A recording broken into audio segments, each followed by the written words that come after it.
Iran और Israel के बीच जो भयंकर युद्ध हुआ, सोचिए उसके नतीजे सामने आ गए हैं।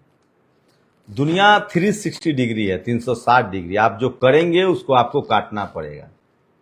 एक साल पहले कोई सोच सकता था कि कोई देश ऐसा आएगा जो अमेरिका और इजराइल को सबक सिखाएगा? सोचिए, लोग कहते थे कि फिलिस्तीन को जो सजा दी है इजरायलियों ने, मासूम बच्चों, स्कूल, अस्पताल को जो उड़ाया है, उसकी सजा जरूर मिलेगी इजरायलियों को। लोग कहते थे, कोई भरोसा नहीं करता था, कहता था कौन ऐसा करेगा, क्या है, कौन करेगा। सवाल है कि अमेरिका के साथ इजराइल खड़ा है। इजराइल तब दुनिया का सबसे ताकतवर देश माना जाता था क्योंकि वो अमेरिका का पिट्ठू है।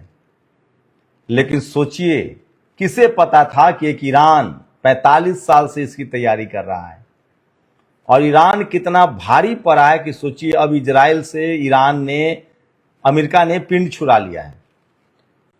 ट्रंप ने आज साफ कहा कि मैं इजराइल के लिए लड़ने नहीं जाऊंगा, इजराइल और ईरान को टेबल पर बात करनी पड़ेगी। वही ईरान ने कहा है कि अगर लेबनान पर हमला हुआ तो अब इजराइल की खैर नहीं है, और जो खामनेई ने कहा था कि नक्शे से खत्म होगा वो होगा।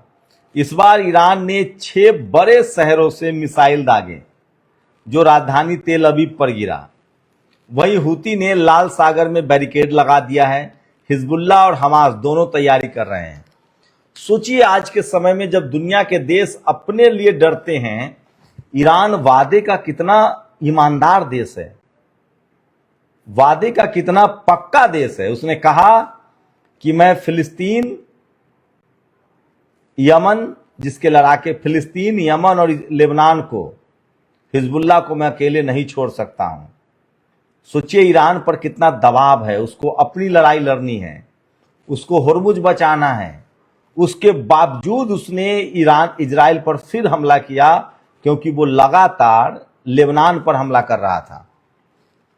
ऐसे वक्त में जब लोग अपने भाई से भी दगाबाजी करते हैं, ऐसे वक्त में जब लोग रिश्तेदारों को मुसीबत में छोड़ देते हैं, ईरान के नेताओं की मनोदशा समझिए। मैं इसलिए कल भी कहा था कि ईरान के जो नेता हैं वो इतने पढ़े लिखे हैं, उनको ज्योग्राफी पता है, इतिहास पता है, उनको साइंस पता है।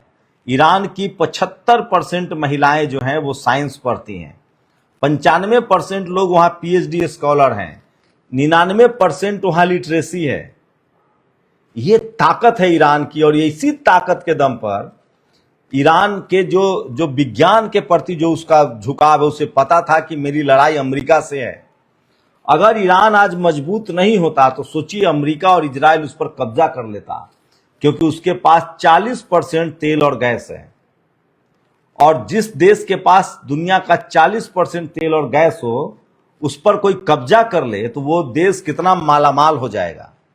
और ये बात ईरान को पता था। वो 45 साल से प्रतिबंध झेल रहा था और इसीलिए वो तैयारी कर रहा था। अब दुनिया में वही देश दुनिया का सबसे ताकतवर देश होगा जिसके पास विज्ञान होगा।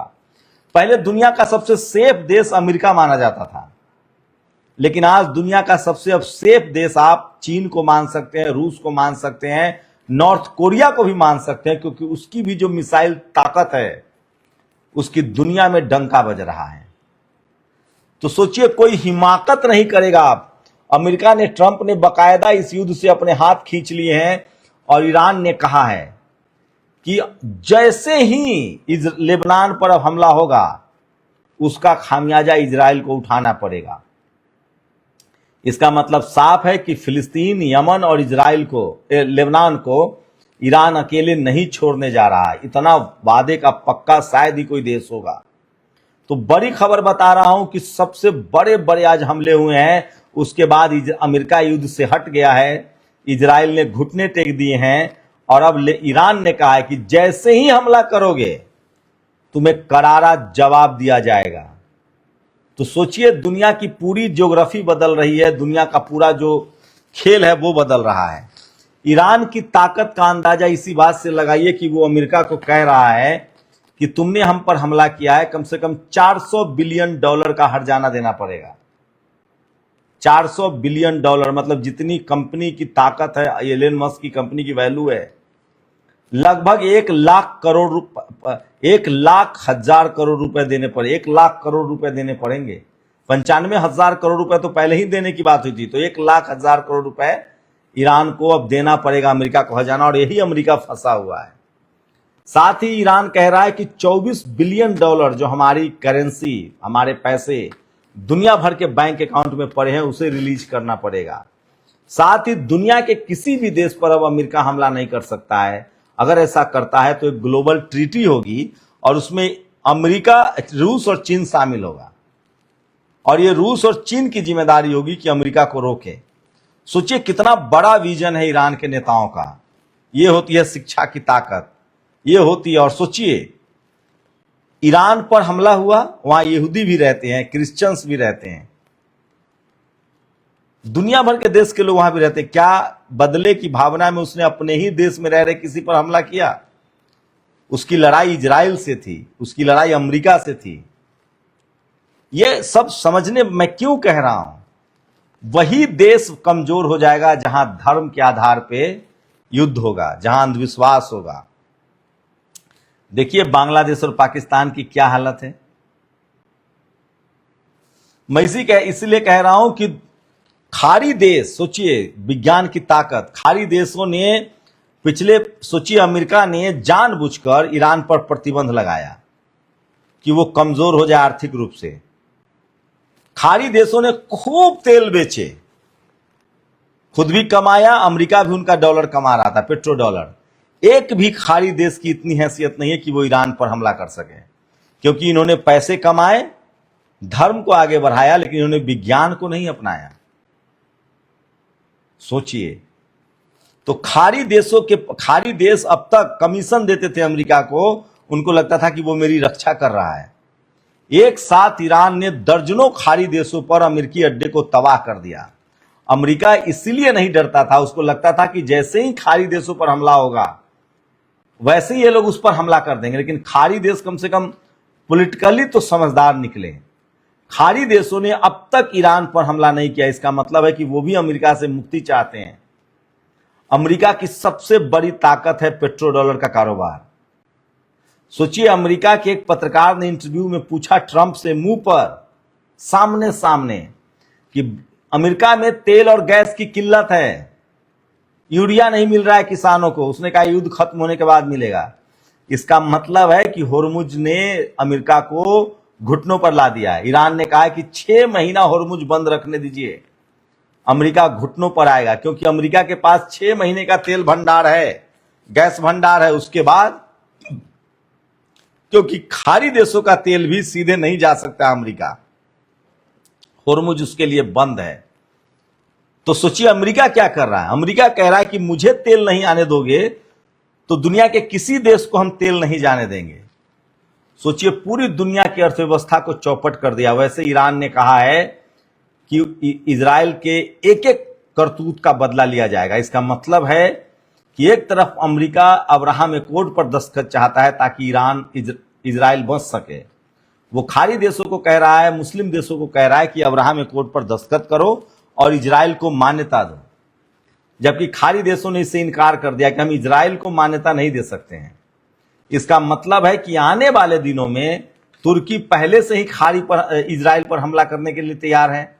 धार्मिक रूप से कम खाड़ी देश जो है एक साथ मिलकर अब इजराइल की मुश्किलें बढ़ने वाली है, क्योंकि ईरान से बार बार लड़ने अमेरिका नहीं आएगा।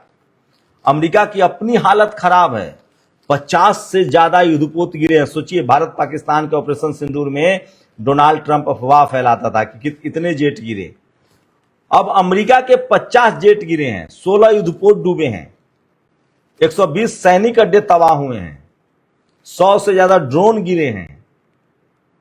ये अमेरिका की हालत हो गई है। डोनाल्ड ट्रंप को ईरान जो है गले में हड्डी बन गया, ना उगलते बन रहा है ना निगलते बन रहा है। और ईरान साफ कह रहा है कि जब तक हम पर हुए हमले का हर्जाना नहीं दोगे तब तक तुम्हारे लिए होर्मुज स्ट्रीट नहीं खुलेगा। और इजराइल और अमेरिका की करतूत की वजह से अब ईरान कह रहा है कि चूंकि हमें बहुत बड़ा नुकसान हुआ है तो होर्मुज से आने जाने वालों को $2 मिलियन का हर्जाना देना पड़ेगा, टैक्स देना पड़ेगा, टोल टैक्स। सोचिए 28 फरवरी से पहले दुनिया के लिए होर्मुज खुला हुआ था। पूरी दुनिया की अर्थव्यवस्था चरमरा जाएगी और उसके लिए दो शख्स जिम्मेदार हैं, जिस दोनों के पैर कब्र में हैं, डोनाल्ड ट्रंप और बेंजामिन नेतन्याहू। इजरायली प्रधानमंत्री इसलिए इस युद्ध को कंटिन्यू कर रहा है क्योंकि उसे पता है कि जैसे युद्ध खत्म होगा, इमरजेंसी खत्म होगी, उसे भ्रष्टाचार के आरोपों का सामना करना पड़ेगा। और डोनाल्ड ट्रंप को पता है कि अगर उसने इजराइल को खुश नहीं रखा तो एप्स्टीन फाइल में उसके वीडियो आ जाएंगे। यही है सच्चाई। देखते हैं कल क्या होता है। हम आपको रोज अपडेट करते हैं। नेशनल दस्तक को लाइक भी कीजिए, सब्सक्राइब कीजिए, हमें कमेंट जरूर कीजिए। सोशल मीडिया ही सच्चा मीडिया है, सोशल मीडिया ही बहुजन मीडिया है। एक दुखद खबर है, एक स्टील कंपनी में हादसा हुआ है जिसमें 6 से 8 लोगों के मारे जाने की खबर सामने आ रही है। कल इस पर हम लोग विस्तार से अपडेट से बात करेंगे। शुक्रिया। नेशनल दस्तक की आपसे गुजारिश है कि अगर इसको बचाना चाहते हैं तो नेशनल दस्तक को सब्सक्राइब करने के लिए रेड कलर के सब्सक्राइब बटन को दबाएं, फिर बेल आइकन की घंटी दबाएं। नेशनल दस्तक को बचाने के लिए बहुत जरूरी है कि हर खबर को शेयर करें, लाइक करें, कमेंट जरूर करें।